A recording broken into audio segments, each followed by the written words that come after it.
think I need, I think I need, I think I need, I think I need, I think I need, I think I need another cheese. He's around fucking mascara on his fucking temples, leaking like Candy Fake Baker, just fucking gutted a fish. I think it's really more about a time when Hollywood thought that Gary Busey made for a decent father figure role model. Some fucking big thing walks off the launch pad and goes, "Hello, everybody!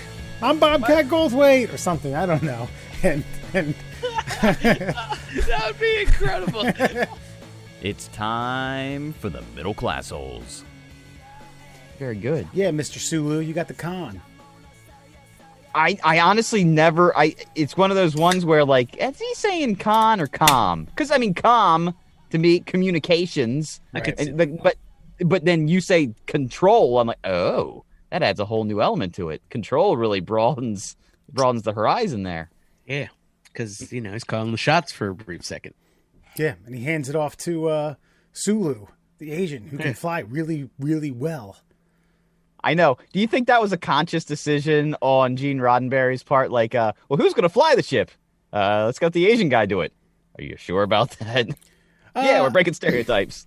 I mean, I don't know. It was George Takei was part of the original cast from the 60s, Yeah. right? Mm-hmm. Yeah, so I mean, I'm not so sure how self-conscious they were about breaking stereotypes back in the midst of all stereotypes being well-versed in cinema. But No, that was the whole thing. That was like, that was like their Yeah. thing. Yeah. oh, well, okay, well, I stand corrected. I don't know. Yeah, famously. But I refuse to believe that in the writer's room somebody was like, it doesn't matter. He's in space. There's nobody around. You know what I mean? Like, it gave him a little elbow bump to the buddy next to him. Like, yeah, I refuse to believe somebody didn't say that. There's no tight turns in space. There's nothing to bump into. Let him have it. Yeah. Or had there not been enough time to establish how bad Japanese people are at driving? Nah, I think people knew. There's something to be said about that. I'd like to know. I mean, did the stereotype exist back then? And were they trying to dispel that? Because, I mean, at that point, it had only been like, okay, what year did Star Trek kick off? Say this night, the 60s, right? Yeah, it'd be the TV series. I don't recall the first movie. Let's say like 1965, put it right in the middle there. So 45, the bomb is dropped. 55, 65, that's only 20 years. Like, so we may not have witnessed the full expanse of Japanese motorists, especially here in the States. Yeah, this is only our interstate system. Imagine the intergalactic highway. God, just clogging everything up, slowing everything down. Just the first branch of light speed, not even real fast light speed. That's pretty close. 1966, by the way. Thank you. All right. Yeah, you got it. Nice. Yeah, by the way, my grandfather never forgave the Japanese. He died in 1983, but was not a fan until the day he died. Never forgave them for what? We dropped the bombs on them. What the hell? Who's he so mushy about? For Pearl Harbor. I think they killed 8 of his brothers, I think. Wow. So he wasn't a fan. Yeah, that'll do it. I mean, yeah, that's personal. I was Okay. gonna say, like, I'm kind of with Wes on this one. We did drop an A-bomb on him, and over here we were like, "Why don't you go hang out in these camps real quick, just in case we don't really know what you're doing." Right. So, Who doesn't like camping? you know what I mean? No, not camping, camps. Yeah. Multiple, Oh. plural, like places. Often coupled with refugee. Yeah. And Well, while we're at it, we're going to have to give you a lot of real normal first names. Takai, Yeah. George. All right, next. Guess so you guys have trouble with some letters. So look, Dan's, David's. I think we'll stick with the D's. We'll be pretty good. No Lloyds, whatever you do. Nope, not good. No Wesleys. Nope. Shit. Hey, speaking of driving, I had a little bit of an intervention last week, or maybe it was this week. I don't recall. It was this week. You sent us a message of how proud of yourself you were, but you didn't give us any details. Well, I wanted to say you said fuck you, and then you said, but then I let it go. I flicked the driver off, And then I said, fuck you. But the windows were up, so I don't necessarily know if they heard it. But so there was a crash in the median headed to work on a 2-lane highway. And it was pretty severe. It was a single car crash, and they were upside down with kind of where where your windshield meets your hood, right around the where your windshield wipers lay. That was on the metal barrier in the middle, upside down. Okay, and so it's kind of one of those ones where I can put up with some rubbernecking because someone obviously is really hurt, and not to mention the left lane's closed because they're being emergency personnel. But in that situation where it's bottlenecking, and I'm like, in fear of you guys giving me an answer that makes me an asshole, I'm not going to say, what do you do in this situation? At least in the way I interpret it, it's one car lets another person over, right? Like one car gets over, you give a little bit of room to those people in the left lane who can't go any further, and over, right? Yeah. Okay. Yeah. Okay. Yeah, a zipper merge, I believe, is what it's called. You let one person over, and the person behind you lets one person over, and the person behind them, if they have to, lets another person over. Well, in a perfect world, yeah, I follow your logic. So when it came my time to get over, the person who probably should have let me over was bumper to bumper with someone and just nope, not letting anybody over, nope. And all of my interpretations or impersonations of the people, they sound like the patron from Bob's Burgers. What's his name? Teddy, yeah. Nope, not coming over. Nope, not letting you over. So I got to a point where I was like, I was trying to friendly nudge, and it wasn't going to happen. I had to bail, and they honked. So I gave them the "You are number one" salute. I was gonna get into hot pursuit, but I let it go. Took a deep breath. And man, it felt good. It felt great, man. I feel better. I went into work happy. I felt better. Okay, that's fair. That's okay. Now that you've explained the situation, I feel like it was a warranted middle finger. Now, in high-speed situations, I want you to start practicing not giving the finger. Okay. Maybe a brief death glare, and then back to the road. Right. But but no, in that situation, you're fully warranted in flipping the bird. Actually, in that situation, I was okay with you rolling the window down and telling them how much of a whore their mother really is. I mean, that's an okay scenario to pull off that kind of thing. Right. Again, especially you being 6 foot and capable of defending yourself, unlike myself. Yeah, I understand there's a certain pizzazz about letting someone else know that their mother is fornicates a lot, right? Mm-hmm. Yeah, mm-hmm. I thought so. With multiple men at the same time. Sure. Absolutely. Yeah. And I heard she's not very good at it either from these men.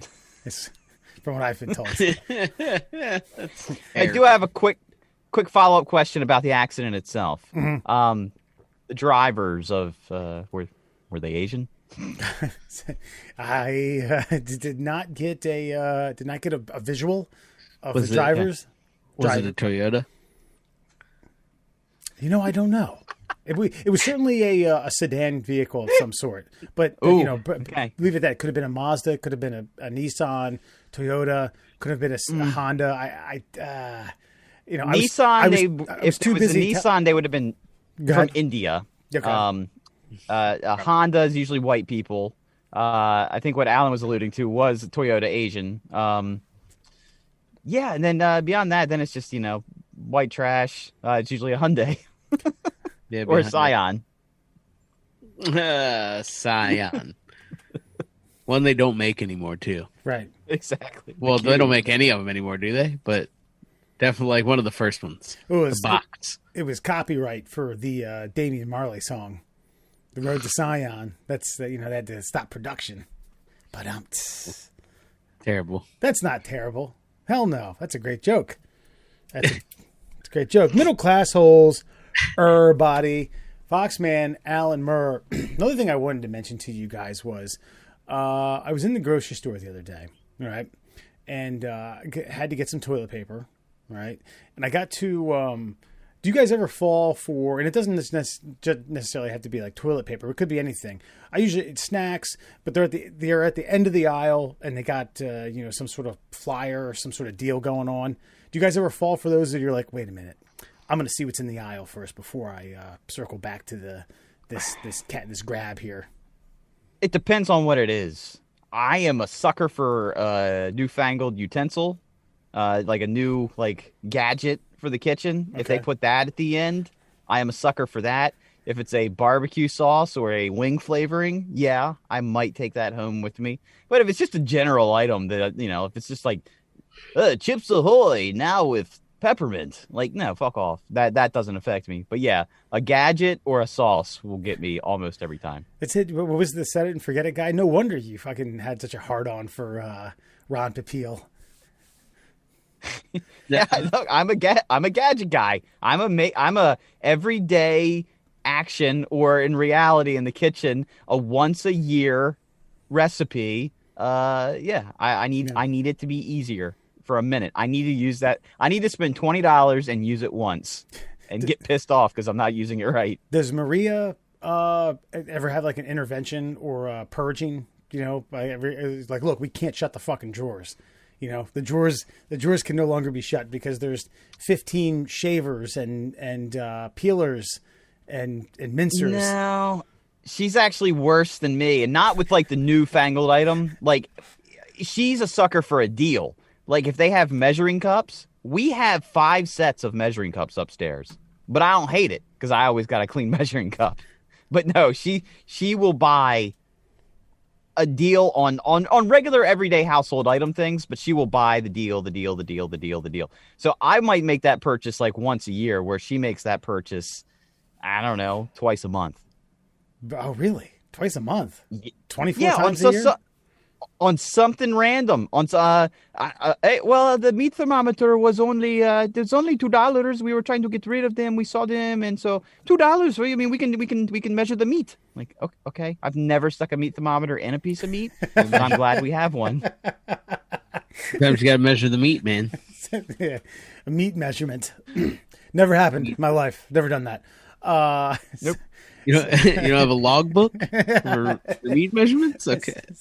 Weird, but all right. Captain's log. So all right. So end of the aisle, they have toilet paper. All right. And I don't remember what brand, but it looked pretty good. But again, not 9 times out of, Looked pretty good. Look like a good medium high end brand. You know what I mean? It looked like paper on a cardboard roll. So, All right. 2.5 ply. It checked the 2 boxes I was looking for. Not Econo 24 roll size, something I could put underneath my arm, and 2-ply. All right, assholes. Fuck. Can I finish my fucking story? It wasn't that tissue paper roll you get from Cisco? No. Bathrooms? Nothing, the one you have to roll around your hand 14 times. The shit that tears because the roll is too heavy for you to pull it. There's a really good Family Guy one where Brian wants to know why Chris's finger smells weird because it poked through the toilet paper while he's wiping his ass. So anyway, I get down to the aisle and I look. I don't even know why I glanced up. I glanced up at the what do they call that? The sign that indicates what's in the aisle. The aisle indicator. I believe it's the aisle sign. Okay, sure, aisle sign. Yeah, it's a sign for the aisle. I don't know. Yeah, the one that says this aisle has Yes. coffee, peanut butter, and Asian foods. Oh, I was gonna say there's always the Latin foods, Right. Beans, International. I'm working with a theme here, Alan. I know, I like it. International. You Okay. unsympathetic prick. But I saw that they call, and I don't know if you guys know this, and I don't know if it's just local to here, but they call toilet paper bathroom tissues. Yeah, I've heard that. I It's in it. I know why. because they're not single use. They can be used for a multitude of things in the bathroom. No, focus groups would say that using the word toilet outside is just a quote unquote a gross. It puts your mind in gross mode. Toilets are gross, so you don't want to make people think gross thoughts while they're shopping for food. That's it. It's Yeah. stupid. Right. They think subliminally you're like, "Ugh, I'm not hungry because I thought of a toilet." Yeah, this is because I was going to ask, and you took the question. You answered the question I was going to ask about why do they do this? Has the world gone to PC? And obviously, whatever focus group this is, I don't know. I'd like to go in there with a dart gun with poop on the end and shoot it at them and ask if they need a toilet paper to wipe it off their neck. But it seemed very. I got into this. Obviously, I went into this my own monologue in my head while I was grabbing the bathroom tissue off the. I went back to the end of the aisle and grabbed the one I needed. But I was in this monologue in my head about like, folks, do I really need to explain to you the use of this? All right, I eat, I take a shit, then I wipe my ass, and then I use a wet one, and I wipe my ass again with the toilet paper. Jesus, man, bathroom tissue. I don't know. It just kind of chapped my ass. Maybe I'm getting old and whiny. No, you're old. You've always been whiny. I think that's just crotchety guy stuff. I'm pretty sure it's been called bathroom tissue for a long time. Really? Yeah. God. Yeah. It's not like it's not like there are new fucking toilet paper brands popping up on the market. You know what I mean? Like, it's a pretty established fucking ecosystem of fucking products. Like, no, there's no newfangled fucking third ply that somebody discovered. Like Nike third ply. Yeah. Right. Check this out, and you can look this up. I hope I'm not messing the facts up because it sounds ridiculous. But at one time when they invented toilet paper and like the Charmin, I'm just gonna say Charmin because they're the most recognizable brand. They weren't allowed to advertise it because of its intended use. So what they did is they sold it to hotel and motel chains. And then people started using the bathrooms. They're like, oh, what's this newfangled toilet paper stuff out here? And I'd like to buy this at the store. So people that had used toilet paper at hotels and motels went to the store and saw it on the shelves and said, oh, I would like to purchase this for my home, because they weren't even allowed to advertise it, just simply based on its intended use. So like radio and TV were so Puritan, they wouldn't allow them to sell their advertisements. And then that's why you get to, don't squeeze the Charmin. You just knew what it was for, and for some reason, some old pedophile was just squeezing the bag on TV. They never showed you using it or even putting it on a roll. You pissed away a really good Did You Know Fun Fact Friday with that. But I'm glad you said that. I know, because I did not know. And what people were going to these Red Roof Inns and these Holiday Inns and popping a squat, and then like, wow, that feels better than the than the sandpaper I've been using. It's way more convenient than taking a shower every single fucking time. It does make me wonder what they used as soon as indoor plumbing. Was there a communal rag next to the toilet? I mean, didn't okay. How far back are you talking? Prior to plumbing? I would say just at the invention of, not the invention, but the implementation of, the indoor toilet mode, like throughout the entire U.S. Right. Like, I mean, you got to remember, there was a point. There's probably still some sections of like West Virginia and mountain country where they're still shitting in outhouses. Sure. I mean, they might have a toilet paper roll out there. No, I don't know if this answers the question, but I think it's worth mentioning. They say like in because Ethiopia, you there's no utensils. It's all hand. It's all bread. So you like tear off a hunk of this large sliver of spongy bread, and that bread then acts as the agent to grab, the meat, the vegetables, whatever, the peas, whatever's on the plate. But you only use one hand, because the other hand you wet down and wipe your bum with, then wash that. So you don't eat with that hand. Yeah, because that's it's a lot of places. Well, that's what I'm saying. You were asking, what people did. That's what some people did. I don't know. I can't speak for a lot of other cultures. I would assume that's what they did. Some cases, I don't know. Maybe they got their dog to lick it off. Who knows? A hyena. It sounds like more fun. I feel like some old geezer be like, "Yeah, it reminds me of when I used to have my dog lick my butt." Never mind. Haha, kidding. Like, them just jokes. Oh shit! Well, okay, hold on. I had Literally. two more things with like toilet paper though. Okay, have you guys used a bidet before? No, I can't. It's teetering on the bucket list for me. I don't quite know if maybe I just need to use it just to get it over with and be like, yep, did it, didn't like it, or yep, did it, was great. I don't know. I have not. Well, though. because I've had a few occasions where I've gotten in the shower and been like, there's probably a little spackling on there. I should probably really. And I got a nice power shower, man. And so I'll just kind of like, I gotta give it the old come hither look over the shoulder and be like, here we go. And point her up a little bit, and I'm like, dang, man, that cleaned her right on up. So imagine now you had that little, I mean, it's not like you gotta like wink the eye at it or anything. Just let it spritz you off. And then, because when the pandemic happened, that company Tushy really started temping their product, and you hook it up right to your existing toilet, and apparently it just blasts you with the water, and then you just use the toilet paper to dry yourself. Right. But it's cleaned the shit off of you. And they, well, mine, I wanted to dial back. Every shower I take, because I have one of those shower heads I can grab off, I always get the undercarriage. Every single time. Doesn't matter. But I have seen those. Those are the ones that are electronic that you just put over your existing toilet, right? Yeah. Yeah, it slides underneath like the seat a little bit. And it just kind of pokes out like a robot finger, like, hey, baby. Now, correct me if I'm wrong. I've seen a couple of these in some open houses that I've gone to, and they're angled down. And is that this new age approach that I've seen? Because I've seen like the squatty potty or whatever, to where human beings actually shit better when they're at a downward angle. Like we weren't built to crap like that. We're actually in the, I don't know how far down. I think it's like 10, 15 degrees. No, downward. Your knees are supposed to be up. No. Yeah, I was like, I think the downward facing toilets is so that you don't sit on them as long.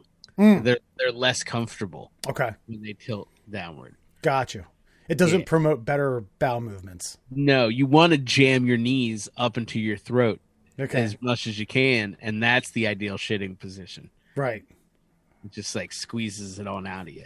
Basically. Remember when we played soccer and somebody got hurt and they didn't want you to like get all like tightened up, so you would like squat down and you just kind of rest your elbows on your knees? That's how you're supposed to poop.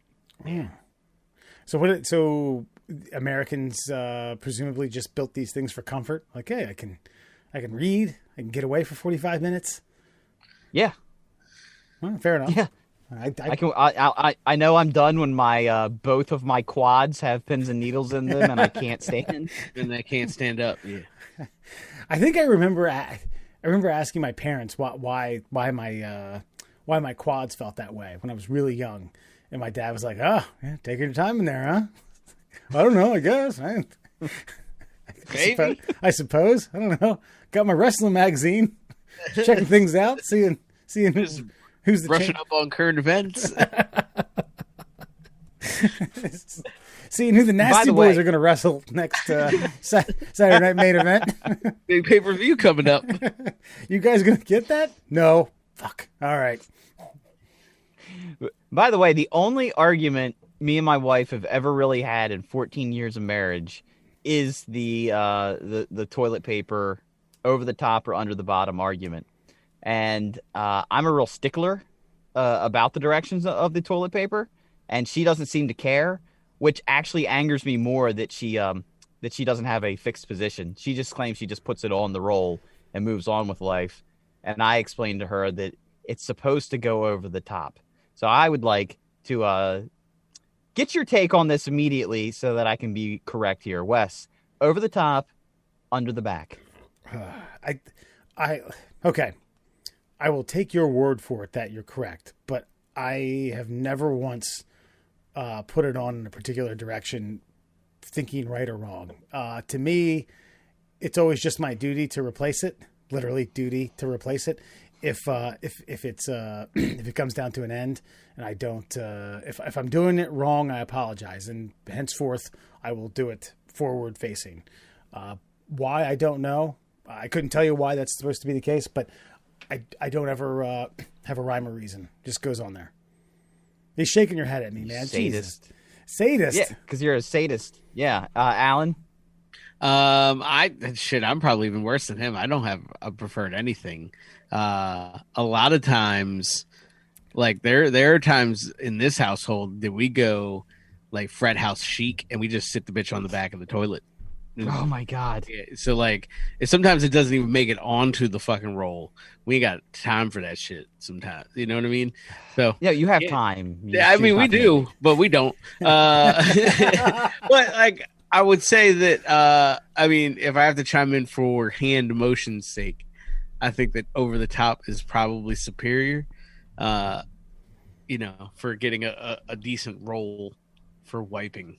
It's for ripping. It's for ripping. When you do the ripping motion, when it's over the top, it just rips. It doesn't blah, blah, blah, blah, blah, blah, blah, blah, and you don't have to like re-roll it back onto the thing. But if it's under the bottom, the ripping motion, it's not as efficient, and it will allow the roll to like unravel itself. Yep, I got into a heap on the floor, and then you got to sit there and for whatever physics that I don't understand, you can't just wheel back a roll of toilet paper and have it go on exactly as it came off. It must go left or right and bunch itself up into a fucking just spiral ball against the edge of the fucking roller itself.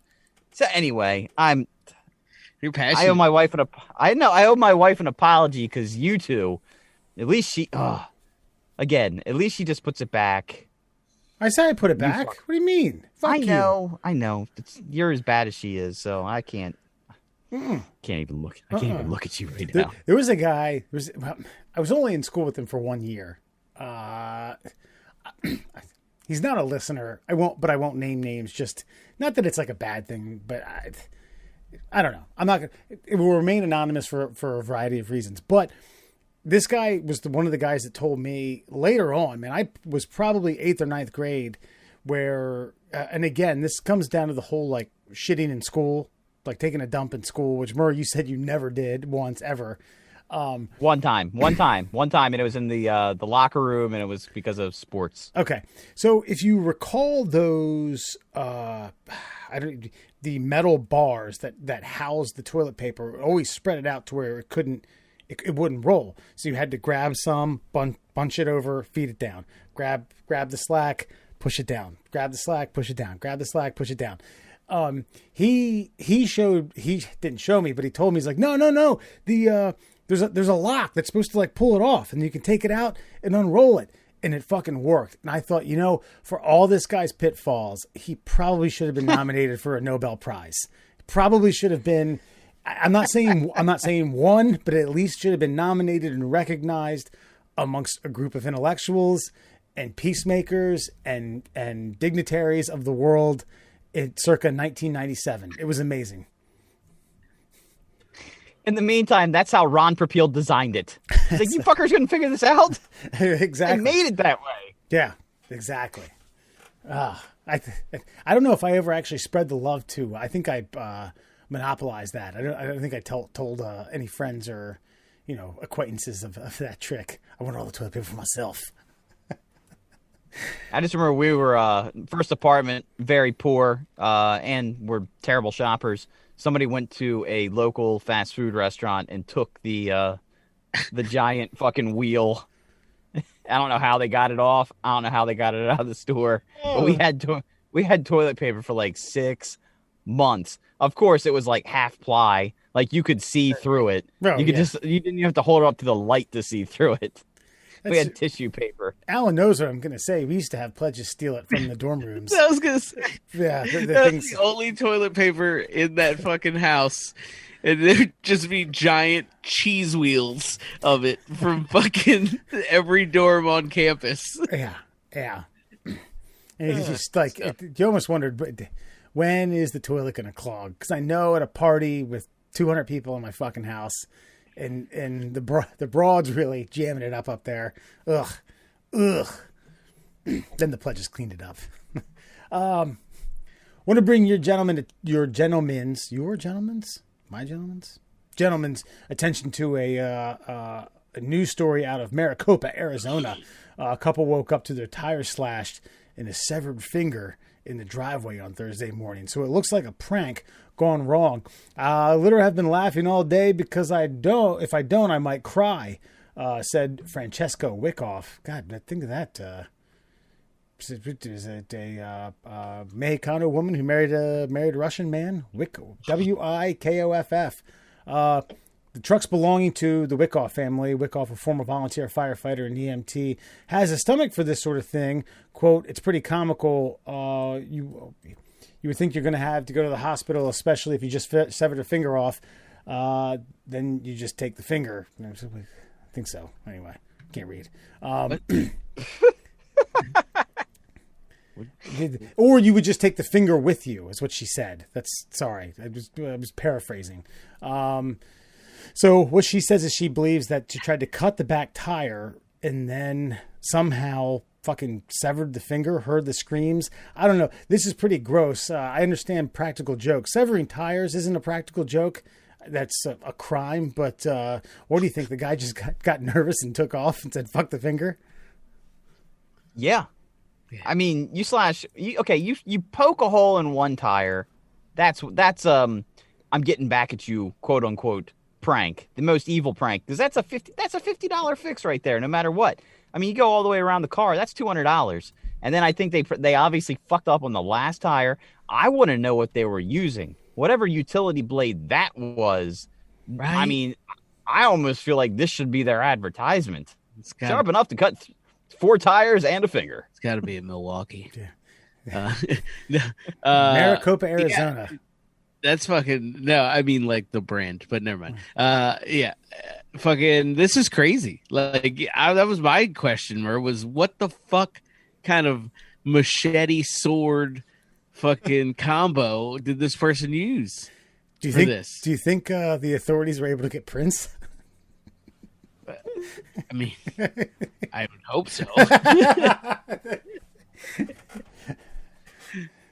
I mean, yeah, this is fucking wild. So, did they figure out anything? I didn't hear no. that you said. No, okay. the later quotes basically, I exited out of the webpage, but just kind of said like, I don't get joy out of people hurting themselves or things like that. But said, it sucked and wasn't pleasant, and I'm trying to humor myself as to dull down the severity of it.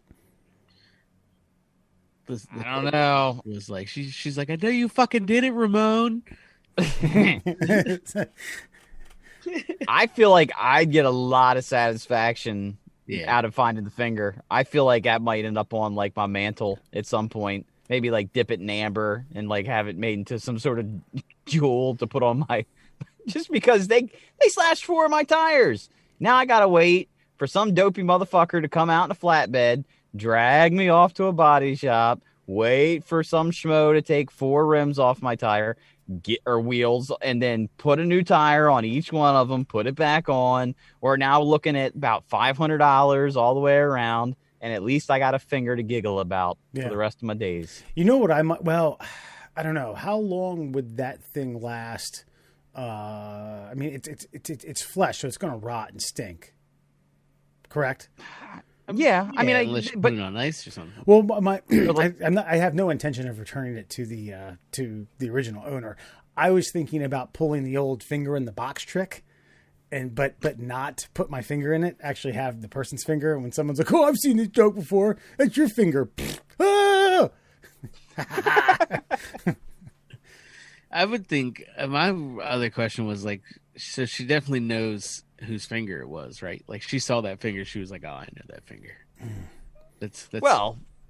I think once the authorities are involved, like she'll figure out whose finger it is quick. Well, she smelled the tip and she was like, "He's a one-ply user." Yeah, she saw some distinguishing mark. She was like, "That motherfucker scratched me once." I know that hangnail. He's definitely a one-ply user. I can smell that. I mean, but you could throw it in some formaldehyde or something. I think they still have. Who was that crazy Russian guy? Rasputin. I think they still have his. They have his dick in a jar, like the International Penis Museum, and I want to say it's in Iceland. Yeah. Well, they still have Lenin. I don't know if it's at the Kremlin, but it's not. It can't be. No. Somewhere. Yeah. They got him pickling? Yeah, they still do, man. It's pretty.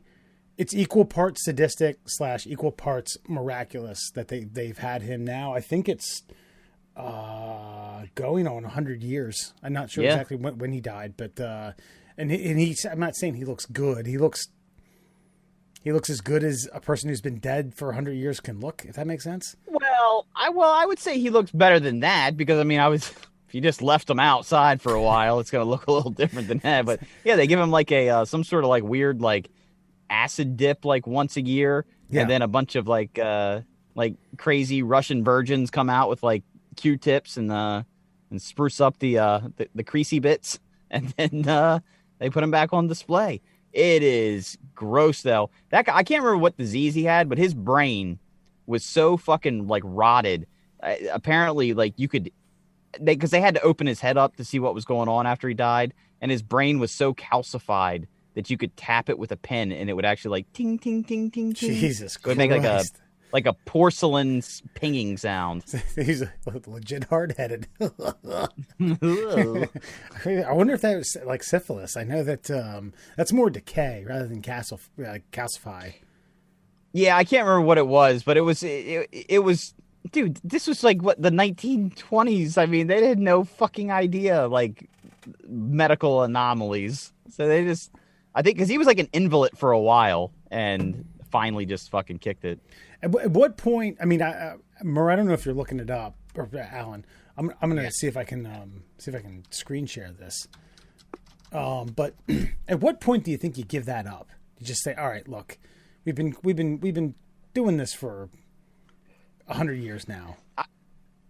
I think they said a couple years ago that they were still going to keep preserving him, but they weren't going to put him like on public display. Like you could still go see him, but they were going to put him in a more like enclosed room. But the thing is we're not Russian.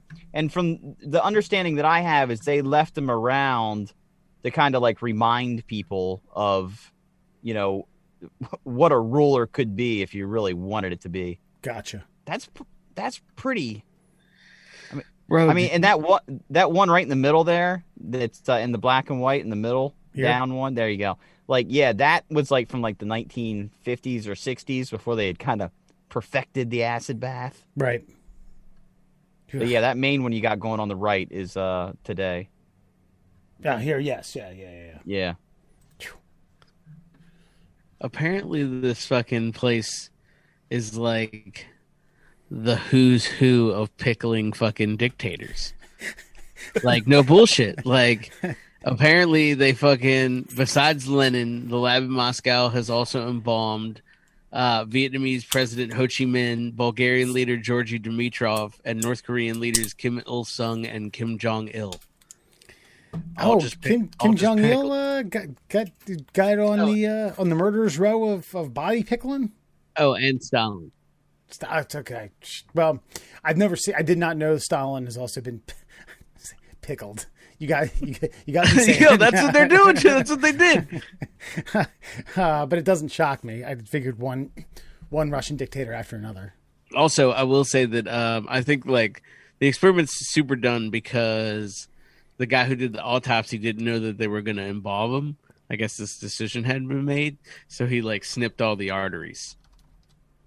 Does that help? Like, so they're not connected. No, he was like, it would have been better because then the embalming fluid would have got like in there deep, like into all the stuff. But he cut them, so you know, pickled. Oh shucks, lightly pickled. I can't figure out. I'm look up Vladimir Lenin's stony brain.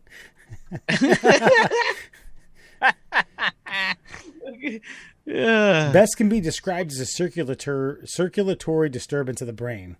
No shit. Is that death? Is that yeah, right? Is that what they call it now?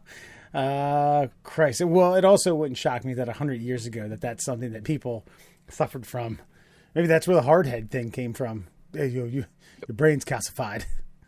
Watch. Oh, dude, Stalin was like on a bender. And I think he probably had a stroke. I don't know if they ever actually figured out what happened to him, but he basically like shit and pissed himself in the middle of the room. And his rule was like, you never enter the room. So they were so scared of that motherfucker that they just let him like lay in his shit and piss for like 12 hours before they actually came in to be like, "Hey, Joe, Well, you want to get up?" It's like a fucking like a Howard Hughes rebirth.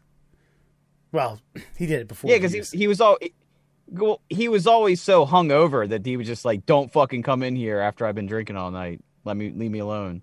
And so they just like, you ended up in a gulag if you did. So they just like, "Nah, I ain't going in there. You go in there." Pissing bottles hungover. It sounds like a couple deadbeat fraternity brothers I have. I just don't feel like walking 14 feet down the hallway. Take a long piss. Sorry, this Gatorade bottle. That's it. If you read up on Capone, Capone had syphilis, and towards the tail end of his life, he was actually being kept here in Baltimore at I don't know if he was like a senior's home. So he got out of jail. Well, he didn't get out of jail. They released him because of his mental state, and basically said, "Yeah, this guy is a fucking vegetable." And they did some evaluations on him to try to figure out exactly. They knew what was going on, but they wanted to study it a little bit more.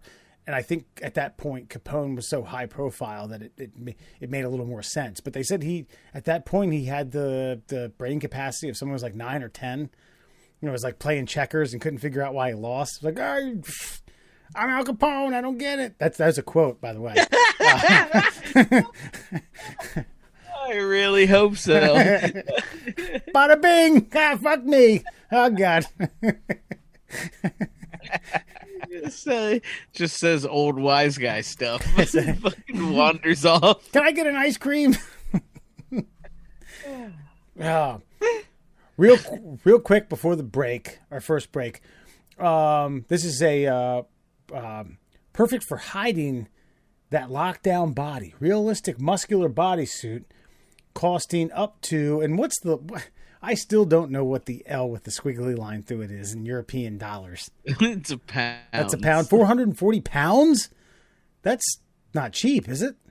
No, it's $500. Yeah. Holy shit. Allows men to look more ripped without setting foot in the gym. So yes, this is legitimately like Ethan Hunt from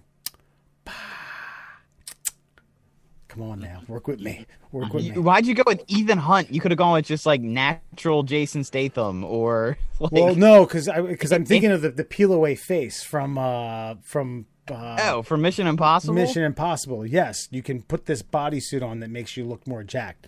So basically, it had to do. The idea came from people who were gym seekers who didn't want to go to the gym because of COVID-19. So they're like, hey, we'll build these fucking this suit, make you look ripped. I got to share this.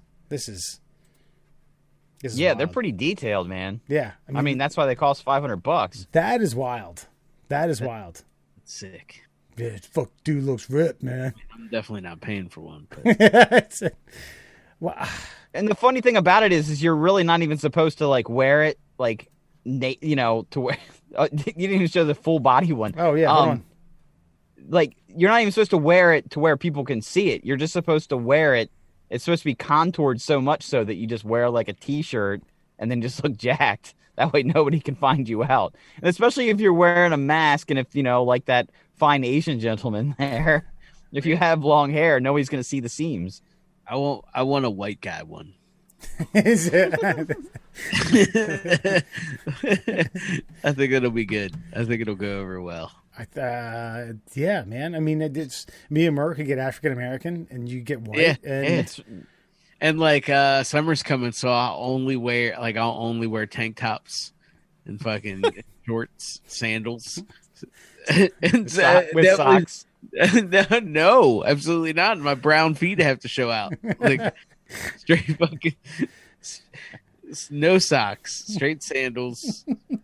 Be fucking so solid. I feel like this isn't as dumb an idea as it seems, though, because in reality, I'm pretty, according to my last doctor's visit, I'm as healthy as I can be for a man my age, but I don't look it.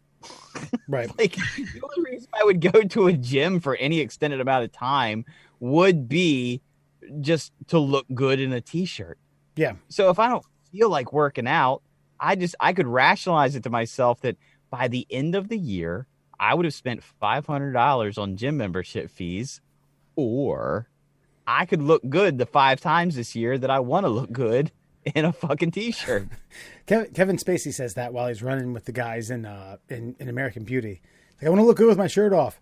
But I think let's just say you spend the money on this and you go out, you have some drinks with your buddies at a pub, because that's what Englishmen do. They go to pubs.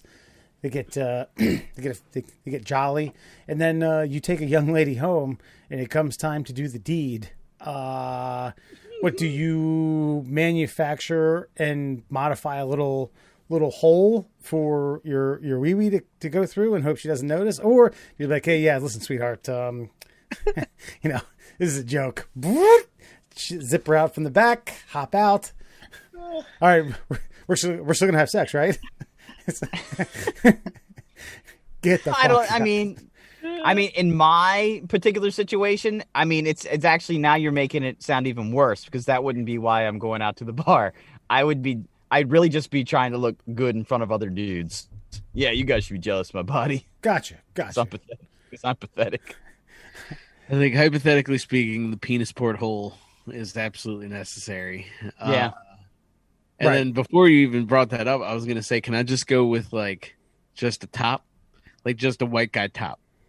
Like, I just want my legs, even if they're not proportionate, they're totally brown. So Right. not even, yeah. Can I do just a half? Even better. So I'm sure that you an could option? you could cut it. It's yours. I don't think. Well, do you have to buy a whole suit? Can I just buy a half of a body? I did not see if they had half or holes. I tell Well, you it what. looks like the one guy. It looks like there's both. It looks like there's both a half and a whole. But I agree with Alan. There'd be no real need to go for the whole bodysuit. I don't need like rippling quads like that fucking hunter from Jurassic Park. Look that guy up. Fucking Remember, crazy. there are dudes out there who like who just never grew calf muscles, and so they're like there was a true life about this, because I think that like steroided out gym guy from Jersey was gonna kill himself because his fucking his calves were like that of a young dainty Right. schoolgirl. He got calf implants. He's like, dude, he was freaking out about it. I think he ended up getting calf implants, He and did. everybody jonesed on him at his gym. Yeah, as they should have. Oh, but so if you do the half, then even better. You tuck that into your boxers, and then you pull a Chappelle show where you say, "Oh, I pull my penis out through the boxer hole right here." That's perfect. You don't have to take the bodysuit off. You're just going at it for like an hour. She's like, why aren't you sweating? Don't worry about it. I'm in really good fucking shape. Keep the temperature just the right degree in here. I know. I feel like after you take it off, you might actually look like it's supposed to. After that, you just sweating through silicone. It is latex, right? Or is it silicone? It looks silicone, but it is. What I was fascinated by with this thing is how lifelike and detailed it is. Because if you said this back in like the early '90s or mid '80s, like I remember, we've talked about this, the Halloween costumes from our youth, Right. where like you could possibly suffer like a lifelong scar from a laceration from the plastic masks they were giving you. I remember a He-Man mask that like cut like around my eye socket just from wearing it for trick or treating. I mean, they've come a long way with this technology. Yeah, I'm going to go out on a limb and assume that some of those face painting things were lead. Oh, yeah. Or at least not edible. Like, oh yeah, you put it on, you look like your favorite pro wrestler. You look like Demolition. Oh yeah, fucking A. Dad, I need you to buy me this costume.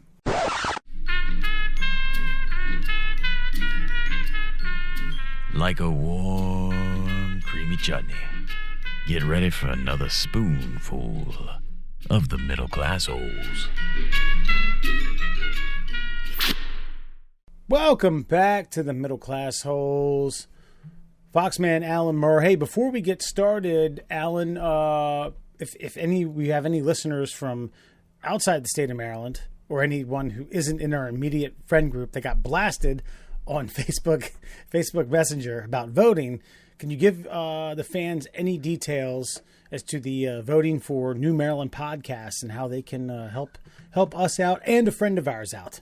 I don't have a link that I can read you because it is an obnoxious Google form link. Right. But if you check us out on our social media pages, you will see a Google form that is a voting form for the Maryland Podcast of the Year. And under that are a bunch of subcategories. We're under like entertainment, and I think we're under something else. I don't know. I can't remember. Yeah, we're like in 4 total categories, I think. Yeah. You know we're what's in there for best podcast of the year, and vote for us. What's funny is people I sent it to are like, I don't see a host one. I don't fucking know. Oh yeah, I put us all in there, but I guess they were just like, we're not putting 3 of you. Fuck you. Yeah. So, I don't know why they didn't put our names in there, but yeah. No worries. No worries. Well, I mean, our names are attached to the podcast everywhere else. Yeah, but I mean, I would just put Wes on there. I mean, this is Wes's podcast. He runs he steers the ship. So yeah, but no, either way, please go vote for us. Like we don't even care if you listen. Just tell your grandma, use her email, whatever you got to do. Yeah, use an AOL, a Hotmail account. And then, Alan, if you can, if you're going to vote the Middle Class Holes first, there is a podcast that we encourage you to vote second because they are buddies of ours and they have promoted us in the past. Yes, yes, indeed. Thank you for that, Wes. Our buddies over at the Drunkard United Football Show, the DU Football Show, as they're affectionately called. I guest host on there. They've held a couple of events that I know, Wes, you've tagged along with me for. Murray, you'll have to come down whenever real life starts up again and meet these guys. But they're a great group of dudes, and their producer Mel, and they talk about English Premier League soccer, if you're into that kind of thing. Yeah, so Murray, to give you the rundown, these two, they have their teams that they root for, but they try to be unbiased when they do the podcast, and they are just very, very engaged, enlightened, and quick and smart and informed about English Premier football, and do it so much so do it in a form where they can translate this to us here, us soccer players here in the States. But what they like to do is they like to get a fan from every team who is currently in the Premier League to represent the club that they support. Alan, being the Newcastle United fan, is the token representative, and he's been on their show as a guest, regularly converses with them in social media. I did tag along with Alan at 9 in the morning to this is brewery in Canton. It's the place that does the axe throwing. It's always so early for you. Why do I do that to you? I just like Alan's like, hey, well, I mean, it takes 2 to tango, bro. Hey, you want to go drink it at 9 a.m.? Yeah, come pick me up. and I like to say, dude, they had a live podcast set up with a powered speaker. They were talking to the fans. I was impressed. It's a good show, and for any football fans out there, I encourage you to listen to it, especially if you like the Premier League. No, it sounds great, but let's calm down a little bit here, okay? We promoted them better than we promote ourselves. And I have checked out all their web stuff, and it's very professional. We could take a few pointers from them. Yeah, they are good. They are disciplined. We are less so. Well, we just had like a 40-minute segment about wiping asses and utensils and to do so. So discipline's a sliding scale. Yeah. Hey, we're here every week, you motherfucker. We show up every Thursday. We record for Friday. We put it out for you. Mm-hmm. We put out. That's all you want. That's all you want from a good little whore. Just some putting out. We do that for you.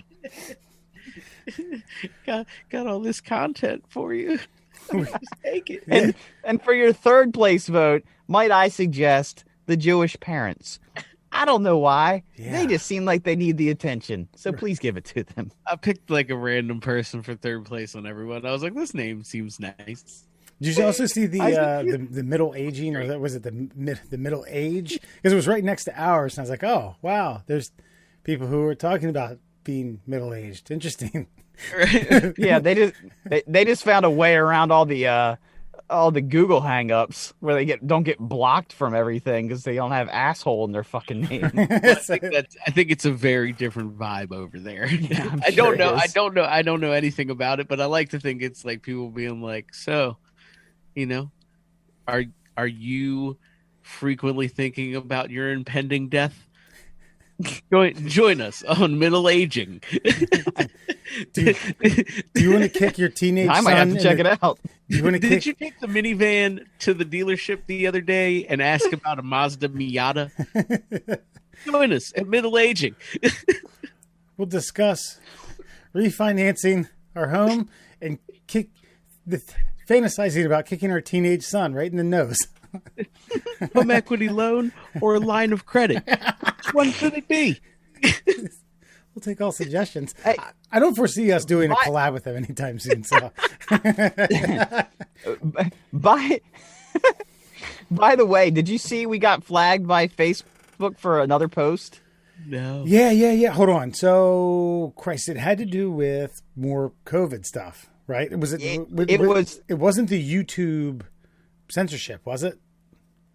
No, it was completely different. And just a little inside baseball, like Wes posts all like our video stuff because he does most of the editing, and then I'll post like a news story and a fun fact. Well, this was a news story that I post. Here was the post I put. I'm reading word for word. Well, I mean, neat. This should tamp down all those wild theories. And the news story that I posted was Pentagon develops microchip that detects COVID under your skin. Facebook flagged us for, quote, missing context. I'm like, what context did I miss? I didn't post anything. I read you the words that I put up there, and all I did was post the news story. If anything's missing context, it's the article from the New York Post. Right, yeah. They're telling you, man, they're muffling us. They're putting a dog muffle over our fucking noses. The muzzle, by the way. Yeah, well, we can still talk. That's why I said muffle. That's not why I said that. I totally botched that. But dude, I would have just gone with it. I was like, if it wasn't for the inflection of your voice, I was a genius. I'm not a good liar. Words is hard. Want to bring your guys' attention to a little. We talked earlier. News story was out of Arizona, so we're keeping it down in the old Tex-Mex region of Houston. Screeners at a Texas airport security checkpoint were surprised to find an extra ingredient hidden in the traveler's breakfast burrito. - crystal meth. The TSA agent noticed the strange lump in the breakfast burrito. What are these TSA agents like fucking massaging breakfast burritos to see if there's any hidden things in there? The only thing I could think is like when I get a burrito, I usually will open it up to like because they usually don't put hot sauce in there. Mm-hmm. So I'll like if I get Texas Pete or something, I'll open it up and put the Texas Pete on, and then I'll wrap it up in an inferior way so it goes everywhere as I try to then consume it. But I don't know. Yeah, the fact that it's open the way it's open screams bullshit to me. So it basically says that the TSA, the Transportation Security Administration, checked it. The unusual size and nature of a lump prompted additional inspection. An agent asked for it to be unwrapped, and the traveler insisted it was just a burrito. The agent again requested the passenger open it. Oh, wait a minute. Okay, so Christ shows what broadcast journalist integrity I have, because I just assumed that some burrito joint in the Houston airport sprinkle some crystal meth on this and get the hell out of here. And actually, they were trying to smuggle in crystal meth via a burrito. What a dipshit! Why don't you just put it in your ass like a normal person? Alan, what I was going to say was that when I saw the headline for this story, it immediately went back to when you said the people who read the credentials of professional eaters, they could add this, like, he ate 7 crystal meth burritos in 10 minutes. While in line at security at Houston International Airport with a TSA agent. I would immediately run to the bookie and put my money on that person. Oh man! Do you have much of an appetite on meth? I don't think so, but I mean, maybe for breakfast food. I think you can do things at a rapid rate on meth, but yeah, I mean, if it's just a task, they might be able to perform a little more efficiently. Maybe like you have a ravenous appetite because the meth has just kind of fucking jacked you up to 11.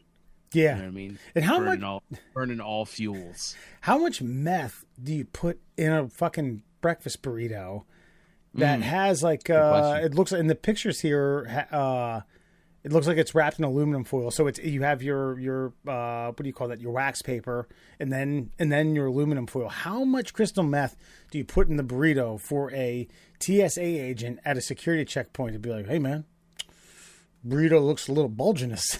looks a little oblong there. Gonna have to open it up for me. I mean, that seems odd to me. Maybe the TSA agent was just hungry and just figured like, hey, this motherfucker ain't gonna want to open his burrito. Here, just have it, and would just abandon it and leave it behind. And then homeboy's like, I'll open my burrito. Like, dude, the first time I ever went to Chipotle to get a burrito, this ain't a burrito. You're just showing off how much shit you can shove inside a flour tortilla. Like, that's not a burrito. Yeah. Wait, you think a burrito is something more compact than Chipotle?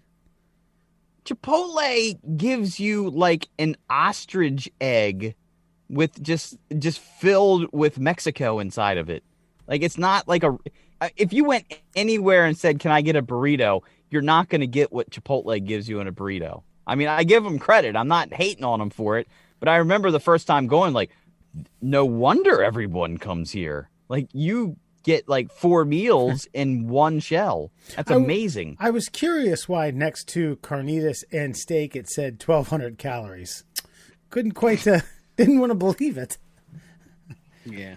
Yeah, that's because what you do is you take a huge bite out of the first to get through the tortilla outside, and then you dump probably 6 to 7 squirts of hot sauce in the opening.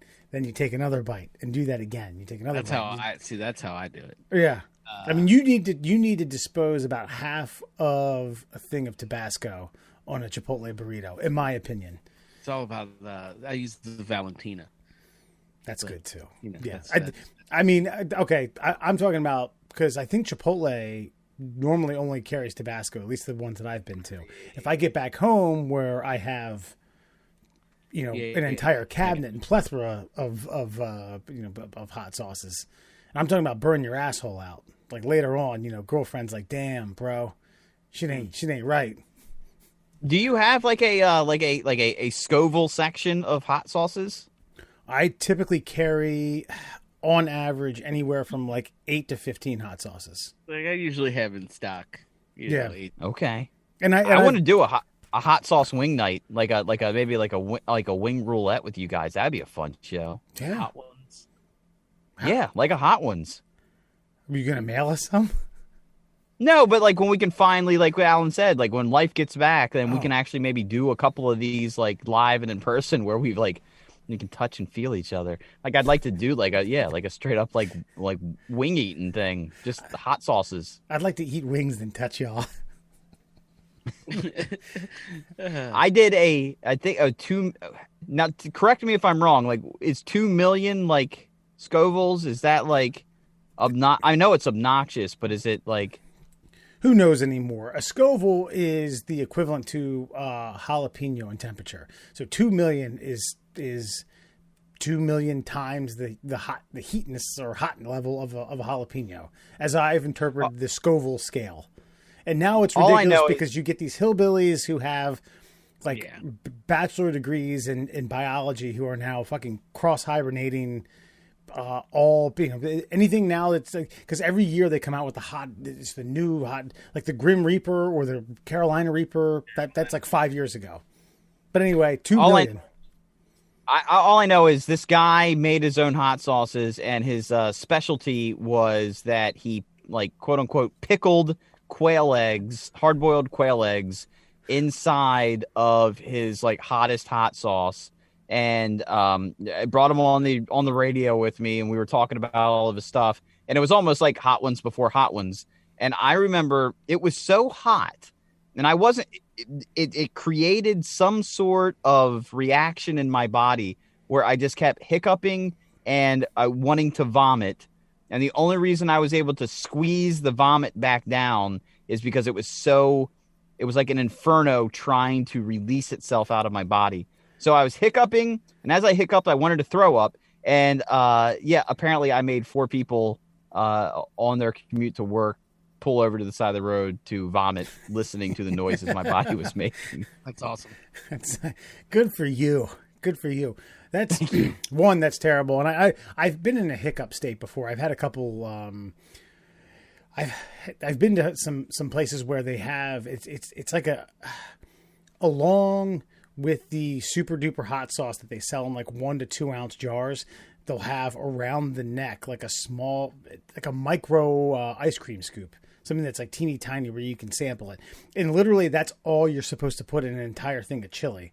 And I've taken a sample of those before, and you hiccup for 10 to 15 minutes. That, according to these fucking lunatics, like, oh, that's how you know it's good. Like, listen, I love hot sauce. No. I love a good burn. That's ridiculous. Fuck you. Suck my dick from the back. As my new favorite term. But I have an eclectic mix that I typically look forward to hot sauces running out so I can replenish the stock. Re-up. Yeah. You're like one of these craft beer assholes with hot sauces. I'm okay with it, man.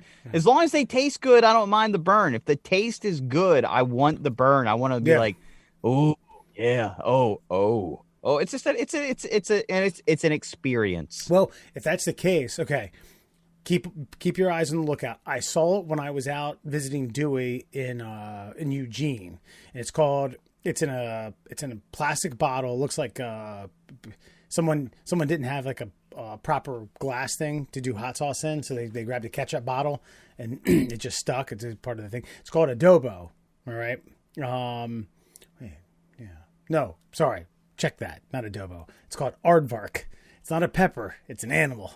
But you can usually get them in 2 packs. You can get them in the red, and they have like a jalapeno or a verde style of green. They've made their way in the East Coast. I found them, Alan. They're here in Baltimore. Not only is it a good burn, it tastes delicious. It's I've had them. I had them in Slower Lower Delaware at an authentic Mexican restaurant, like a bunch of Mexicans. It's got like a wooden top on a plastic bottle, and it's called. It's tasty. Aardvark. Yeah, you gonna write that down? Yeah. Nope. I remember that. Come on now. Right at the end of the aisle when you're getting your Reynolds 2-ply, you can. Because you're gonna need it, and you're not gonna be able to get it on the roll. It's habanero hot sauce. What, it is habanero hot sauce? Apparently, secret aardvark. Yeah, this is a secret aardvark. No, there's got to be secret aardvark hot sauces and marinades from Portland, Oregon. That pretty much sounds exactly like what you were just talking about. I don't think there's a separate company. Nice. Nope. While you're looking this up, I wanted to bring some attention to not only you guys but our listeners to something that's ridiculous. We talk about politics, I don't know, about once every 3 or 4 podcasts. We try not to delve into it too much. But this here is a would-be hypothetical politics. Newsweek did a study, and it turns out that 46% of Americans would want and support Dwayne "The Rock" Johnson if he were to run for president. The actor and former professional wrestler has hinted that he could be a candidate for the 2024 race. Poll released Tuesday by Pipsley suggested that nearly half of all U.S. adults would support his candidacy. Poll found that 29% would support campaigns by both Johnson for president, actor Matthew McConaughey for Texas governor, and other 70% supporting Johnson's only run. Then it goes on. Let's see here. 27% for Oprah, 22% for Tom Hanks. I didn't see any other. Oh, Angelina Jolie, 30%. Man, didn't we learn? Keeper. Didn't we learn our lesson? No, we were just testing the waters.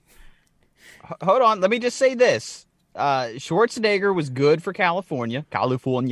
He was good for California. I recall him being okay. When you say good, I thought he was okay. But okay's fine. Okay's fine. Okay, but okay compared to everybody after Schwarzenegger, we're up to like mile upon mile of tent cities just running across every major metropolitan dwelling in California at this point. Like LA now is just, it's a homeless community. That's why people are fleeing California or LA and going to Austin. They're done with it. Everybody's done with it. San Francisco is a shitstorm. LA's a shitstorm. All of Hollywood, they're all leaving. So everybody since Arnold, it's been a fucking downward trajectory. And so it can happen. Here's my thing with The Rock. Is he running as Dwayne Johnson or is he running as the fucking Rock? Because I'm voting for The Rock. I'm not voting for Dwayne Johnson. You're probably getting a little bit of both. You're probably getting a hybrid, you know? Yeah. I don't know. I don't know about the hybrid. Because I don't like the I'm officially endorsing Joe Biden and Dwayne Johnson, but I will. Do you want you want the people's president? Do you want the fucking? I want the people's president. Endorsing Donald Trump, you'd be like, "Fuck yeah, that's my guy." No. I would have rather him just kept his mouth shut and just laid the smackdown on some candy asses. Like that's the guy I want. Look. The bottom line is this: based on Big Dan, who's running in Texas, who's going to put the shit back in Nancy Pelosi's mouth. Who also lied about being a pro wrestler. Don't ever forget that. The thing is you're playing a character. All of these people are playing a character when they run for public office. Yeah. So if Dwayne Johnson decided to own the public persona as The Rock, I always look at it how do other countries look at it? So if like North Korea sees Dwayne fucking Johnson, The Rock, stomping down an aisle to give a speech at a podium at the demilitarized zone, they're going to shit their pants. That's the kind of guy I want running my country, because we all know that the president doesn't do shit. Right now, he wears a mask and he's fucking counting butterflies. He doesn't do anything. So just talk shit. Okay. Well, I think so. I think The Rock has said, well, Dwayne Johnson has said that The Rock is Dwayne Johnson just turned up to 11. So, I mean, he is him.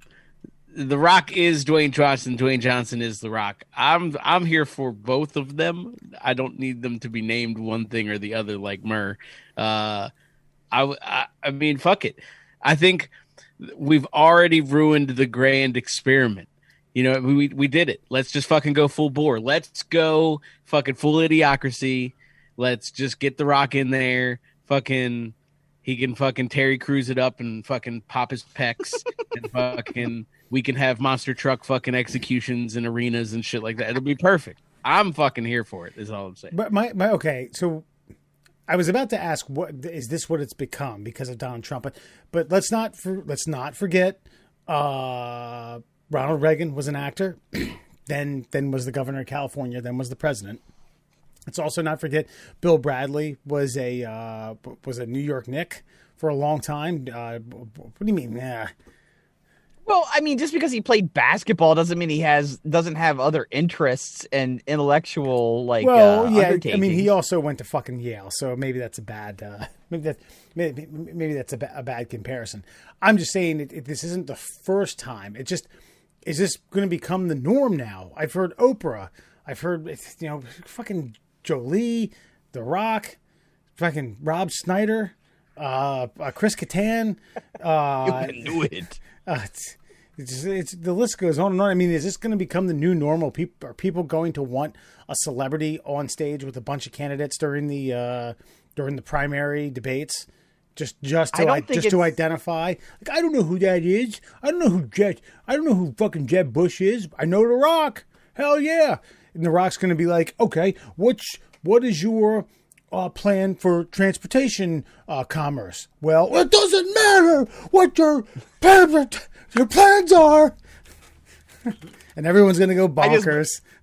I just voted for him. I already wrote it down. It's written down now. I'm just going to submit it in 3 more years. Because yes, if that's what he did on a debate stage, he fucking wins. And in the era of social media and all the exposure that we have, I think those that have the most exposure already have an advantage over everybody else. You did say Oprah 23%. That doesn't win you the presidency. 46% before you've opened your mouth. As long as you don't have a fucking elongated turd fall out of your esophagus, that wins you the presidency right there. 46% without even talking to conservatives and the centrists. Right. Yeah, then you're the president. Already. It's almost a done deal as long as you don't Howard Dean your and he doesn't have that in him. So yeah, he's already won. Matthew McConaughey, I think he will win the Texas governorship if he runs because he's a smart guy. A little weird, but he's a smart guy. He's lived in Texas his entire life. He's very philosophical, and if you pay attention to him, he's a genuine guy. And that is what I want in a politician. He doesn't have my style of politics, but I like what he says when he says it, and I would vote for that guy. I would cross party lines for him. Why can't these guys just bite off a small egg? Why can't they start in some small local legislature to get their feet wet? Why does it got to be fucking governor? In case The Rock, and Rock has not thrown his name in the hat as president, but why does it have to be that? Why can't they learn the ropes a little bit? I mean, why start low? If you've got the influence already, like Mer said, just fucking run it up. Because if you actually give a fuck, you should understand that you're not qualified to be governor of fucking Texas because you've played a couple Texans in movies and a fucking dude with AIDS and an astronaut and a couple other roles. And he's a great. I think he's a good actor. Dude with AIDS had the name Dallas in the title, so. Dallas, man, I buy that club. Yeah. Boom. Yeah. Well, here's the thing. If you go into local politics or a lower level, then you're not going to be able to continue to do the things that you're doing now that give you all that exposure. Right. So if The Rock went and ran for like local government or governor or something like that, he'd have to stop making movies, same way Schwarzenegger stopped making movies. And then all of a sudden, his name recognition on a national level dwindles, and his chances, they're gone. Right. But if he goes in while the iron's hot, and he doesn't say dumb things, and he doesn't have to say too smart of things, he can't say anything really ridiculously moronic, then he got a shot. So what was fucking Donald Trump won? What was Jesse Ventura trying to accomplish? Well, he was the governor of Minnesota. He was the governor of Minnesota for 2 terms, I think. 1. Was it? 97 to 01. Look it up. I'll bet you money. Okay. All right. I will trust you. But he was a very popular governor when he was governor. Right. I mean, the only but it does come. He's a 9/11 denier, and he also was very outspoken about Chris Cole, the American sniper, because he's a dick. Yeah. I mean, obviously, like I said, if you don't say dumb things and you have national record, and he was only a professional wrestler. You and I love professional wrestling. Alan loves professional wrestling, but most of America in Yeah. Well, I would say Jesse Ventura was one of the best heel commentators of all time. All right. Let's pump he was one of the best. He's up there with the Bobby Heenans of the world. And Jerry Lawler's. Oh, Jerry Lawler's the best. Jerry Lawler, the best combo ever is JR and Jerry Lawler. Hands down, that made wrestling. I don't give a shit. You can name any other duo, any other trio, it doesn't matter. Those two together, that was fucking wrestling. Yeah, I mean that's I think I could counter with like Monsoon and Bobby Heenan.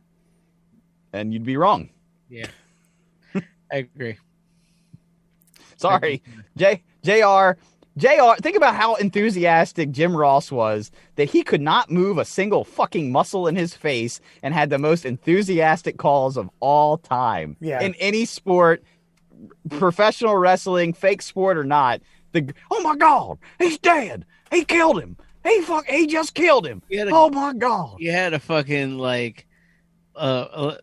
he had like a lipper in at all times and a 10-gallon hat sitting next to a guy in a fucking bedazzled tuxedo suit and fucking leggings. Like it's fucking fantastic, bro. Like you can't beat it. I'm not I do think they are in the Mount Rushmore of because they've gotten away from the heel commentators, which kills me. Yeah. You got to have the announcer who is either,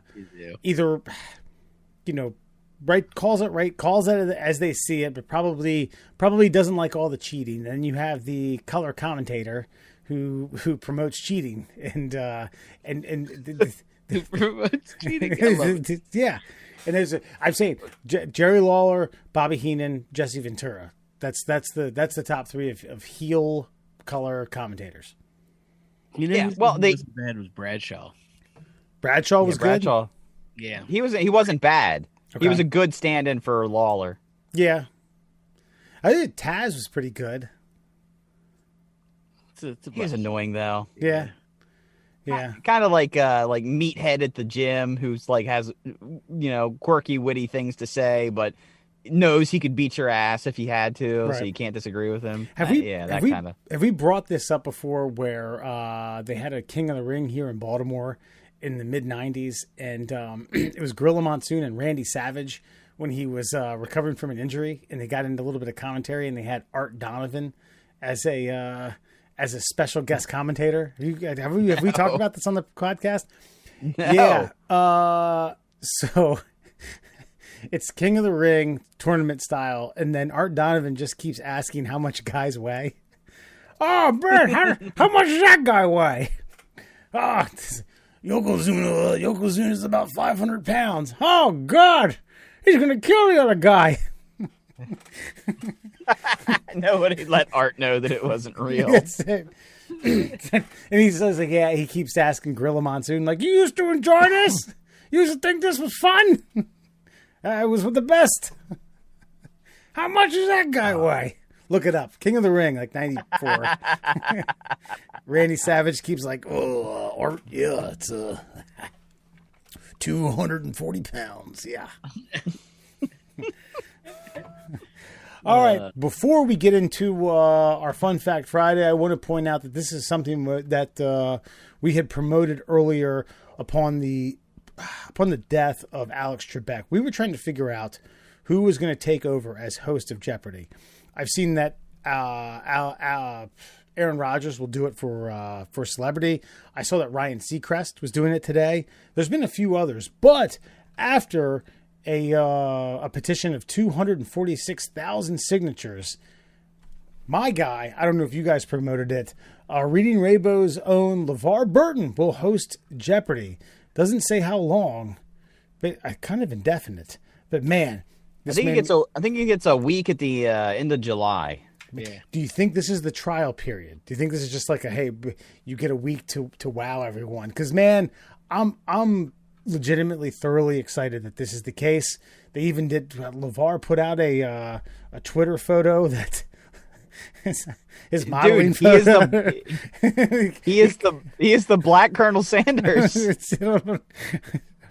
Oh man, here we go, LeVar. Woo! Excited though. I couldn't.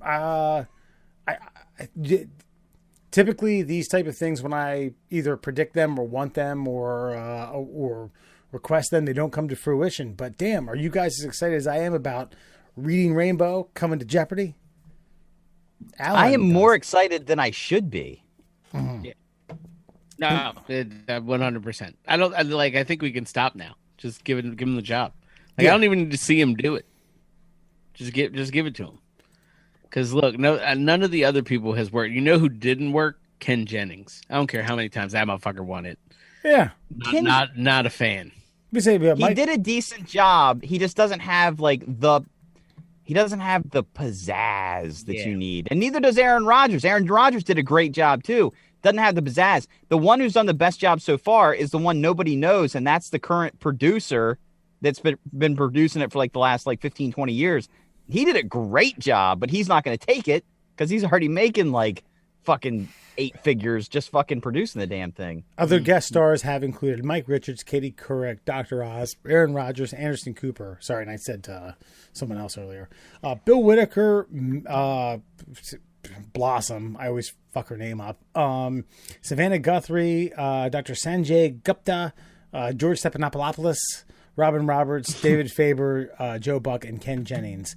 Yo, fucking Joe Buck. That's gonna be the worst week of fucking. It's gonna be the worst week of Jeopardy on the planet. Like, just take it off. Take it off the fucking air for a week and tell Joe Buck that you aired it. He's just gonna overpronounce everything there is to pronounce. So yeah, I don't want to hear that shit.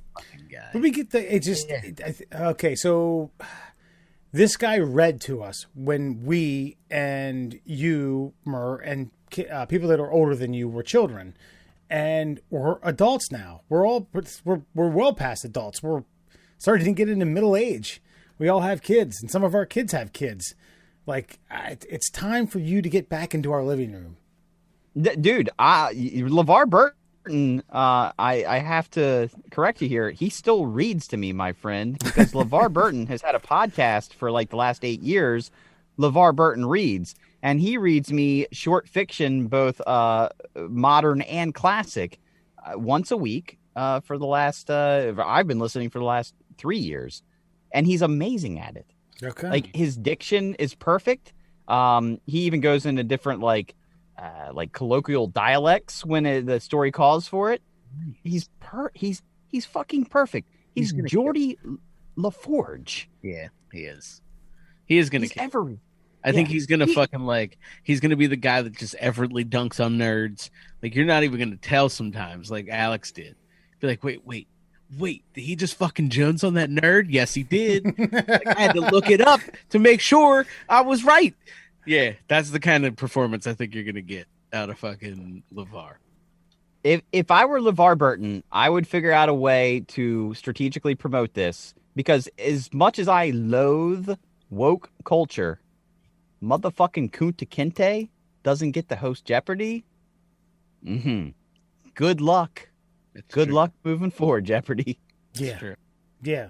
Get yourself some more Joe Buck, Anderson Cooper. Did I say Ryan Seacrest earlier?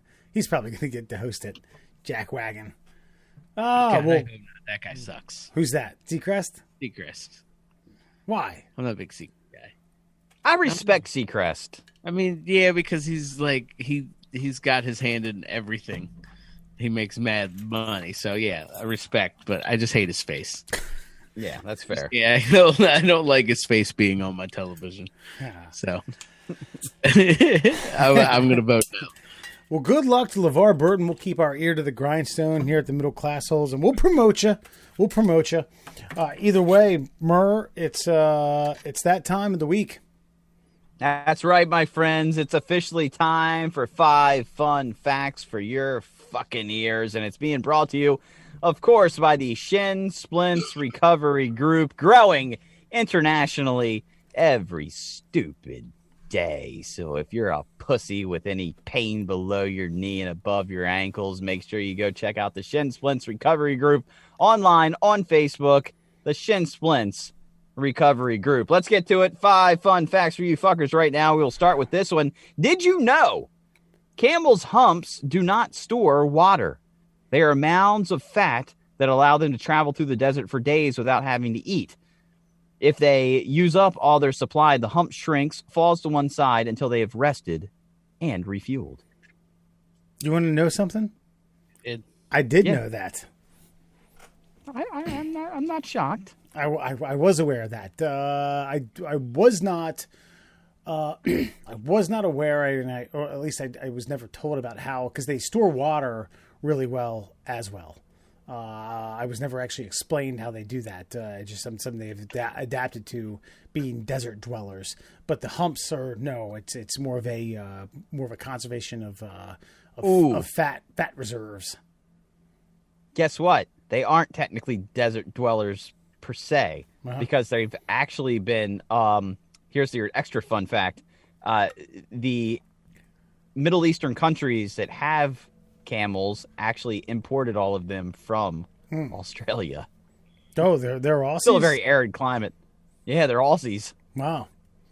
What are they, so they sent Explains their weirdness. They sent a bunch of prisoners down there. And they're like, hey, they got these horses, but they're not horses. They're slower, kind of cool.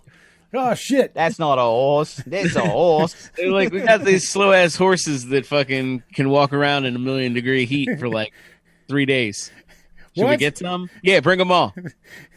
bring them all over here. I tell you what, we're gonna bring a boat with a lot of prisoners. We're gonna take the prisoners off, and we're gonna load the boat up with these slow ass horses. These slow ass horses. Anybody have a name for them yet? Slow ass horses. That's gonna work for now. Camel, because they smoke cigarettes. But I do believe there are more camels in the Middle East now than there are in Australia. Makes sense. Did you know if you crack an egg in the ocean, it will remain intact? Divers went 60 feet underwater and found that there's enough pressure to hold the yolk and the white of a cracked egg together as if it were still in the shell. So it sinks. You take the egg down. Yeah. And you can like literally peel the shell off of an egg, and it's still gelatinous and goopy, but it still looks just like an egg. Right. I wonder if that has to do with the density of salt water as well. Like the same way you can, pressure. Okay, never mind. I thought it had to do with like the same way you can take a lawn chair out at the Dead Sea and just float. I have other fun facts, but I do want to bring this one up. This is the one that I actually posted on the official The Middle Classholes Facebook page. Did you know that the guillotine was still used in executions in France when the first Star Wars movie came out? 1977. Yes, they were still guillotining motherfuckers in France. I wondered, okay, the one thing I wondered about this was it just one of those old laws that they never got rid of, and people still, they sentenced you to death, and it was lethal injection or electric chair, and they still had that option, but they weren't utilizing it. And finally, someone was like, "Oh, wait a minute! Oh, we still have guillotine. Shit, we need to get this out of the rule book." Or were they still marching people out to town squares, shoving their faces into little small holes, and then dropping a fucking 1974 was the last execution by guillotine. The last public execution by guillotine was 1939. So much like they were still hanging prisoners in the U.S. Right. By the way, last person hanged by the neck in the U.S. was done in Georgetown, Delaware, back in the mid 80s. But yeah, and that was a public execution. Wow. Yeah, so the last, go ahead. Okay, this is going to sound somewhat sadistic, and you called me sadistic earlier, so it's fine. I'm of the mind to believe that if you were sentenced to death in a state, you ought to be able to like a la carte how you choose to die. Agreed. If you want to be hanged, if you want to be guillotined, if you want to be firing squad, if you want to be poisoned, if you want to be chucked into a vat of alligators, I don't know, maybe within reason. I mean, you can't say like, hey, I want to be flown up 30,000 feet, and then I want to, jump out of an airplane. Like, well, fuck you. We're not wasting the gas on you. Fuck. This is the menu. You have the a la carte. Okay. I personally think if someone's going to die, and they've been sentenced to death by a judge and been proven guilty by a jury of their peers, that they should be able to do that. And if it's guillotine, by all means, don't televise it. Don't film it. Alan, what would you take? If I had a choice? Yeah. It's tough. Yeah. I mean, I'd what's the quickest? I mean, I might take guillotine. Fuck. Get it done and over with. Because, like, all the other ones sound awful. Electrocution doesn't sound fun. Well, lethal injection, seat motherfuckers be just alive. Lethal injection now, and within the last like 30 years, they put a serum in there that tricks your brain to explain. Your brain doesn't know you're not breathing anymore, so it's painless. Yeah, you fall asleep technically first, and then you're just dead. Either way, that still doesn't sound like fun. That sounds like less fun than just, lights out. Right. Head chopped off. Fucking firing squad, I guess, might be a second one, but like that one also sounds awful. And like how they missed. Yeah, like how good. Like I'm saying, it's not the firing squad line isn't elite sniper school. It's probably like first year fucking gun enthusiasts. You know what I mean? So I have a feeling the accuracy is probably not top notch. I mean, I don't know this. I don't know anything about how they created firing squads, but I think that. And I think they shoot for the heart too, which like, I don't know. Like, wouldn't you want them to go for the head? Like, it's a bigger. You got a better option there. Yeah, yeah. I definitely wouldn't want to do hanging or anything like that. That sounds not fun. That sounds terrible, actually. Are there any others? What electrocution? I said that one. Yeah. That doesn't sound like fun either. Gas chamber doesn't sound any good. Legal. I also threw out the option to where if somewhere they were to make an amendment in the U.S. Constitution that it's okay that you could like pick and choose, then obviously you can you might be able to negotiate with an arbitrator about your death. But yeah, I mean, they're not going to say like, we'll send you up into the sky in a plane without a parachute and piss away, gas on you. Or maybe you could do. Go ahead. You could do like they like dig a grave and then like just dive into it off the top of a building. Good, yeah. That doesn't sound fun either. But my choice would be natural causes. Right? Old age? Does that count? Yeah. Did I die of old age? Well, no. I would go with firing. I'd go firing squad. I would go napalm squad. Oh God! It's a firing squad. Nope. That sounds fucking terrible. Stake through the heart like a vampire. A vampire. and you could bring all your hot sauces with you. Yeah. Did you know if you ate ramen noodles for every meal, you would only spend $140 a year on food? The average American spends $7,852 on food every year. $140. Christ, well, That's crazy. Does that also include like the fucking bypass that I might have to, or a stent that I had to get put in my fucking heart after a year or so? Well, that's what I wanted to ask. Is it the noodles or is it the seasoning? It's the salt. Yeah. Salt. Okay. Yeah. You will be on blood pressure medication promptly. I'm fairly certain. But so what is the seasoning? Is it just like a ground up bouillon cube? Is that all it is? Basically. Except it's like 17 bouillon cubes. Yeah. Okay. It's fucking overkill. Because when I was a kid, I would make the ramen, and then I would drain the water, and then I would just put the seasoning on, and then I would just mix it until like the noodles turned the color of the actual seasoning, and that's how I ate it. That's weird. Oh, it's a powerful flavor punch, buddy. I'm sure it is. So like I definitely like pretty much cook almost all of my water off. I basically like let it, and so it gets like they get kind of like thicker and stickier to each other, and yeah, that's how I eat it personally. It's delicious. I don't know. I haven't had ramen in a while. I might need to do that. Yeah, neither have I. Yeah, now that I'm talking about it. Occasionally, for a super meal back in the day, I would do ramen and chicken noodle soup. Ooh, Yeah, that's a good combo. carbo load. It's not bad. Do you always do the same flavor? Like, all right. So like I used to make like 2 packs of ramen if I was all hungry and stuff. And so, yeah, I would do surf and turf, man. Yeah, so like, shrimp and chicken, do like a shrimp and a beef. Yeah, sure, absolutely. And then like a couple tablespoons of Old Bay right in that fucker.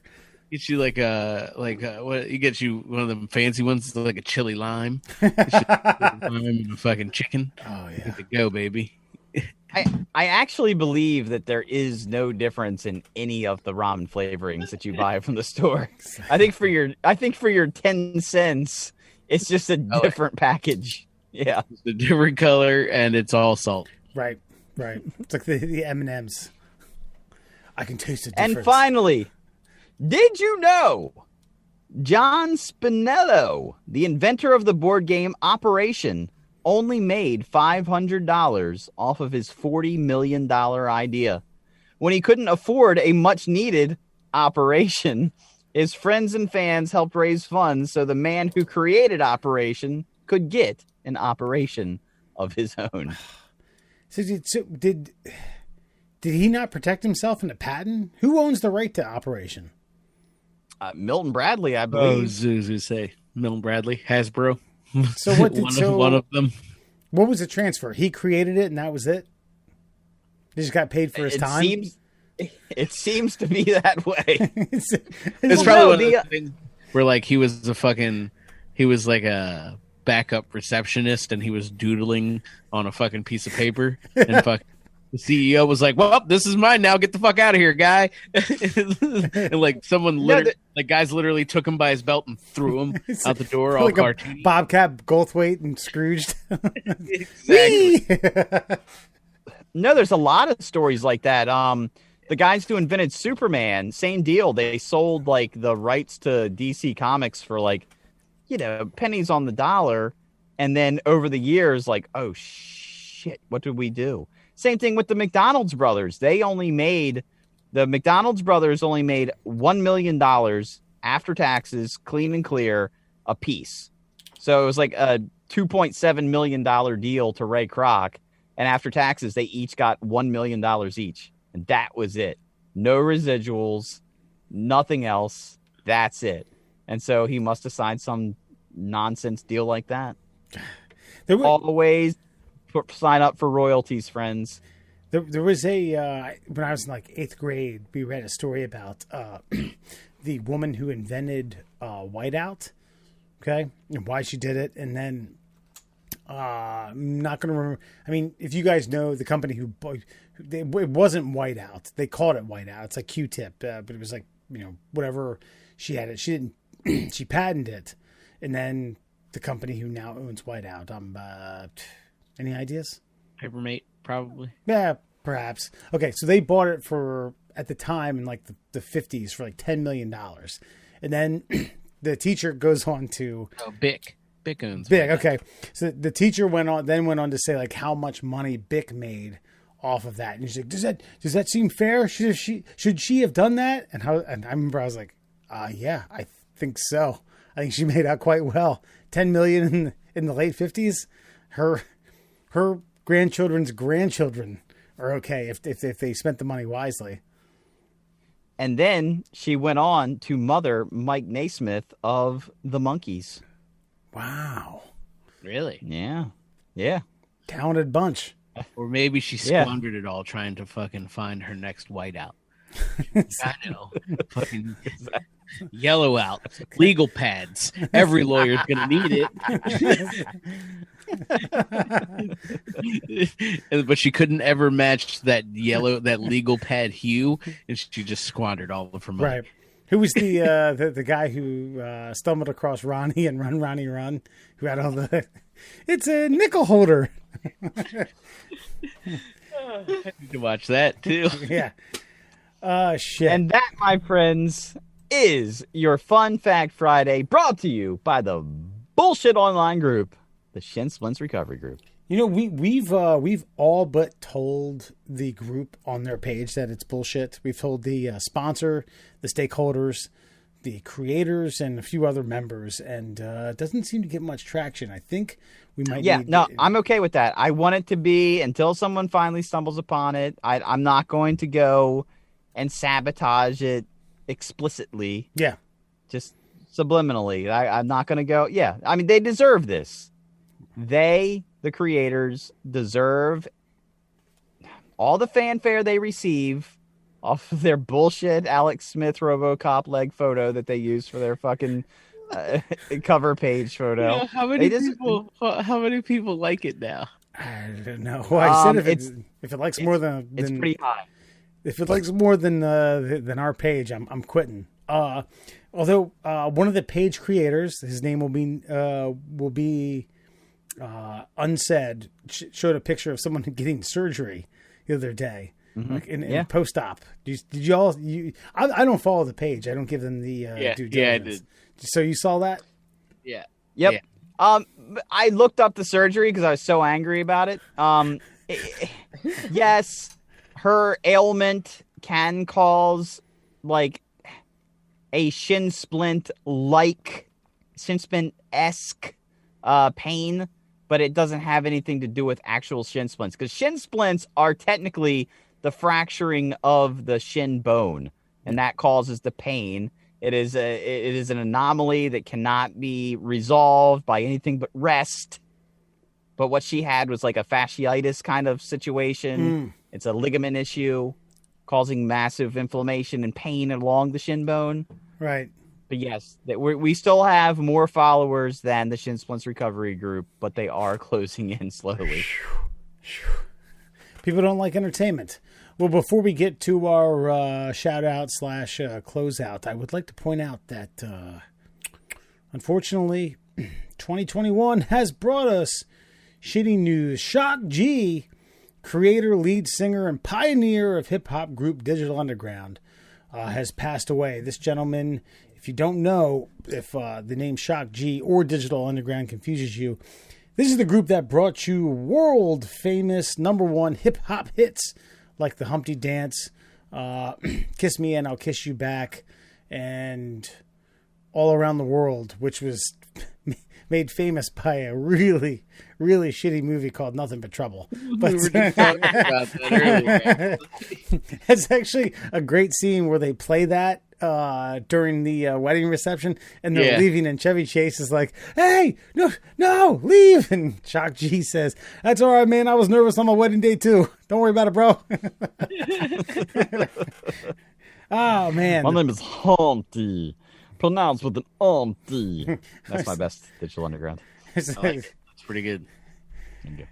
I once got busy in a Burger King bathroom. He said that. I mean, Chris, you don't have to be. That's a good line. That means a lot. He says some outlandish shit in that song. But as Alan and I were talking about this during the break, if you do go look up a picture of Dan Aykroyd in Nothing But Trouble, and his nose is an actual penis. His nose is a dick. Yeah. Uh-huh. And that, listen, man, Chevy Chase, Dan Aykroyd, John Candy, Demi Moore, maybe a few others. Yeah. But that's about it. Star-studded cast. And Rotten Tupac Shake. What's that? Tupac and Shock G. I think that got like a 9 on Rotten Tomatoes. Hold on. 13. 13. It's good. 13. Wow. Dude, talk about a narrow audience back in the day, because I can remember watching that thing like 3 or 4 times and being like a childhood memory because Dad brought it home for VHS consumption. Yeah, I remember watching it as a child being like, what is this? Yeah, and being scarred for life by some of the imagery. Yeah, it's pretty bad. No, it's amazing. It's got bad. It's got the late Shock G and late John Candy. I can't believe I said that in the same breath. And the late Tupac Shakur. And the late Tupac Shakur. You're right. Bad movie. You're right.